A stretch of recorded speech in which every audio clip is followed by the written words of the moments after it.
The Beast in the Cave by H.P Lovecraft.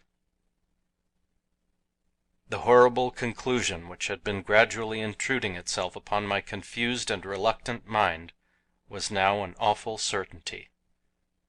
I was lost, completely, hopelessly lost in the vast and labyrinthine recess of the Mammoth Cave. Turn as I might, in no direction could my straining vision seize on any object capable of serving as a guidepost to set me on the outward path. That never more should I behold the blessed light of day, or scan the pleasant hills and dales of the beautiful world outside, my reason could no longer entertain the slightest unbelief. Hope had departed. Yet, indoctrinated as I was by a life of philosophical study, I derived no small measure of satisfaction from my unimpassioned demeanor. For although I had frequently read of the wild frenzies into which were thrown the victims of similar situations, I experienced none of these, but stood quiet as soon as I clearly realized the loss of my bearings. Nor did the thought that I had probably wandered beyond the utmost limits of an ordinary search cause me to abandon my composure even for a moment. If I must die, I reflected, then was this terrible yet majestic cavern as welcome a sepulchre as that which any churchyard might afford. A conception which carried with it more of tranquillity than of despair. Starving would prove my ultimate fate, of this I was certain. Some, I knew, had gone mad under circumstances such as these, but I felt that this end would not be mine. My disaster was the result of no fault save my own, since unknown to the guide I had separated myself from the regular party of sightseers, and wandering for over an hour in forbidden avenues of the cave, had found myself unable to retrace the devious windings which I had pursued since forsaking my companions. Already my torch had begun to expire. Soon I would be enveloped by the total and almost palpable blackness of the bowels of the earth. As I stood in the waning, unsteady light, I idly wondered over the exact circumstances of my coming end. I remembered the accounts which I had heard of the colony of consumptives who, taking their residence in this gigantic grotto to find health from the apparently salubrious air of the underground world, with its steady, uniform temperature, pure air, and peaceful quiet, had found instead death in strange and ghastly form. I had seen the sad remains of their ill-made cottages as I passed them by with the party, and had wondered what unnatural influence a long sojourn in this immense and silent cavern would exert upon one as healthy and vigorous as I. Now I grimly told myself my opportunity for settling this point had arrived, provided that want of food should not bring me too speedy a departure from this life. As the last fitful rays of my torch faded into obscurity, I resolved to leave no stone unturned, no possible means of escape neglected. So summoning all the powers possessed by my lungs, I set up a series of loud shoutings, in the vain hope of attracting the attention of the guide by my clamor. Yet as I called, I believed in my heart that my cries were to no purpose, and that my voice, magnified and reflected by the numberless ramparts of the black maze about me, fell upon no ears save my own. All at once, however, my attention was fixed with a start as I fancied that I heard the sound of soft approaching steps on the rocky floor of the cavern. Was my deliverance about to be accomplished so soon? Had, then, all my horrible apprehensions been for naught? And was the guide, having marked my unwarranted absence from the party, following my course and seeking me out in this limestone labyrinth?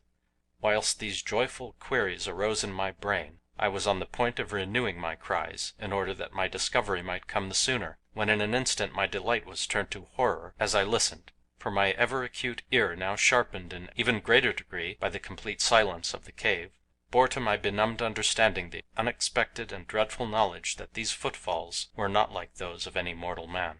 In the unearthly stillness of this subterranean region, the tread of the booted guide would have sounded like a series of sharp and incisive blows. These impacts were soft and stealthy, as of the paws of some feline. Besides, when I listened carefully, I seemed to trace the falls of 4 instead of 2 feet. I was now convinced that I had by my own cries aroused and attracted some wild beast, perhaps a mountain lion, which had accidentally strayed within the cave. Perhaps, I considered, the Almighty had chosen for me a swifter and more merciful death than that of hunger. Yet the instinct of self-preservation, never wholly dormant, was stirred in my breast, and though escape from the oncoming peril might but spare me for a sterner and more lingering end, I determined nevertheless to part with my life at as high a price as I could command. Strange as it may seem, my mind conceived of no intent on the part of the visitor save that of hostility.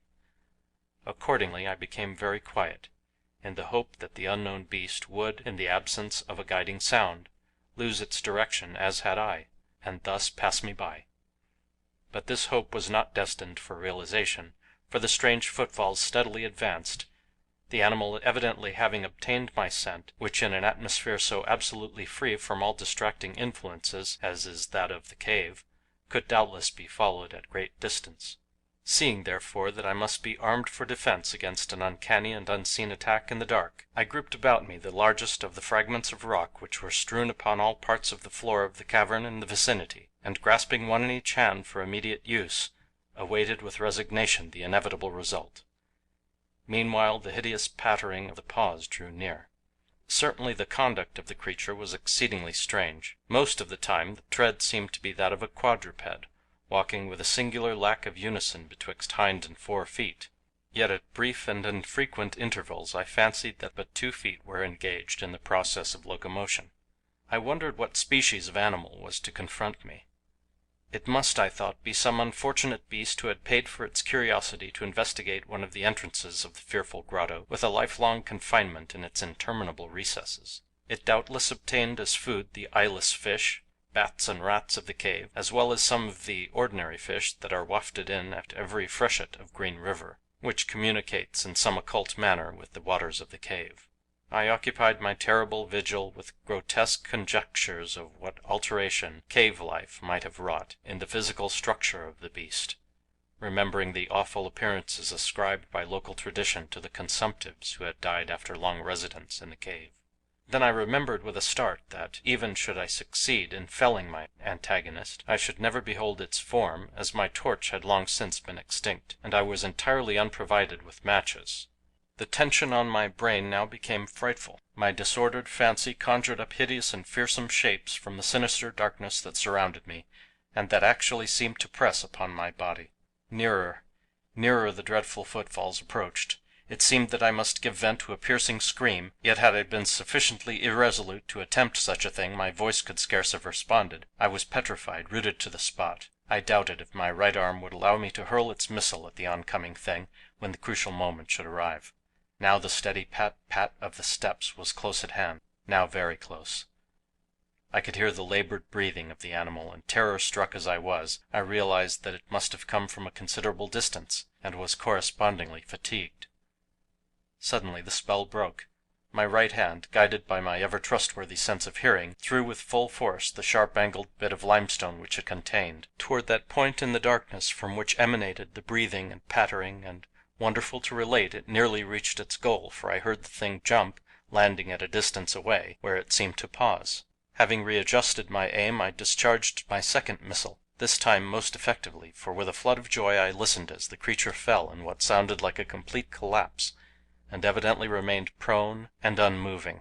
Almost overpowered by the great relief which rushed over me, I reeled back against the wall. The breathing continued in heavy gasping inhalations and expirations, whence I realized that I had no more than wounded the creature. And now all desire to examine the thing ceased. At last something allied to groundless, superstitious fear had entered my brain, and I did not approach the body, nor did I continue to cast stones at it in order to complete the extinction of its life. Instead, I ran at full speed in what was, as nearly as I could estimate in my frenzied condition, the direction from which I had come.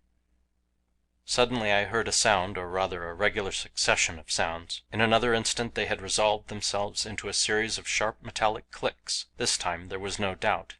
It was the guide. And then I shouted, yelled, screamed, even shrieked with joy as I beheld in the vaulted arches above the faint and glimmering effulgence which I knew to be the reflected light of an approaching torch. I ran to meet the flare, and before I could completely understand what had occurred, was lying upon the ground at the feet of the guide, embracing his boots and gibbering despite my boasted reserve in a most meaningless and idiotic manner, pouring out my terrible story and at the same time overwhelming my auditor with protestations of gratitude. At length I awoke to something like my normal consciousness. The guide had noted my absence upon the arrival of the party at the entrance of the cave, and had, from his own intuitive sense of direction, proceeded to make a thorough canvass of by passages just ahead of where he had last spoken to me, locating my whereabouts after a quest of about 4 hours.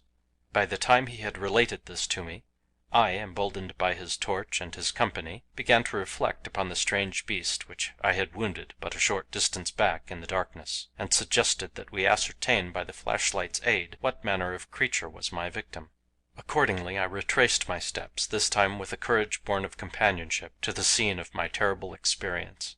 Soon we descried a white object upon the floor, an object whiter even than the gleaming limestone itself. Cautiously advancing, we gave vent to a simultaneous ejaculation of wonderment, for of all the unnatural monsters either of us had in our lifetimes beheld, this was in surpassing degree the strangest. It appeared to be an anthropoid ape of large proportions, escaped perhaps from some itinerant menagerie. Its hair was snow white, a thing due no doubt to the bleaching action of a long existence within the inky confines of the cave. But it was also surprisingly thin, being indeed largely absent save on the head, where it was of such length and abundance that it fell over the shoulders in considerable profusion. The face was turned away from us, as the creature lay almost directly upon it. The inclination of the limbs was very singular, explaining, however, the alternation in their use which I had before noted, whereby the beast used sometimes all 4, and on other occasions but 2, for its progress. From the tips of the fingers or toes long rat-like claws extended. The hands or feet were not prehensile, a fact that I ascribed to that long residence in the cave, which, as I before mentioned, seemed evident from the all-pervading and almost unearthly whiteness so characteristic of the whole anatomy. No tail seemed to be present. The respiration had now grown very feeble, and the guide had drawn his pistol with the evident intent of dispatching the creature, when a sudden sound emitted by the latter caused the weapon to fall unused. The sound was of a nature difficult to describe. It was not like the normal note of any known species of simian, and I wonder if this unnatural quality were not the result of a long continued and complete silence, broken by the sensations produced by the advent of the light, a thing which the beast could not have seen since its first entrance into the cave.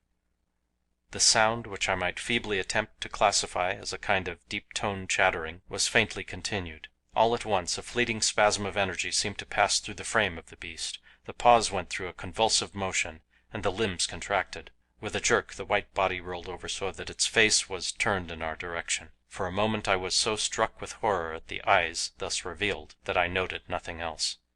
They were black, those eyes, deep jetty black, in hideous contrast to the snow-white hair and flesh. Like those of other cave denizens, they were deeply sunken in their orbits, and were entirely destitute of iris. As I looked more closely I saw that they were set in a face less prognathous than that of the average ape, and infinitely less hairy. The nose was quite distinct. As we gazed upon the uncanny sight presented to our vision, the thick lips opened and several sounds issued from them, after which the thing relaxed in death. The guide clutched my coat sleeve and trembled so violently that the light shook fitfully, casting weird moving shadows on the walls. I made no motion, but stood rigidly still, my horrified eyes fixed upon the floor ahead. The fear left, and wonder, awe, compassion, and reverence succeeded in its place. For the sounds uttered by the stricken figure that lay stretched out on the limestone had told us the awesome truth. The creature I had killed, the strange beast of the unfathomed cave, was, or had at one time been, a man. End of The Beast in the Cave by H.P. Lovecraft.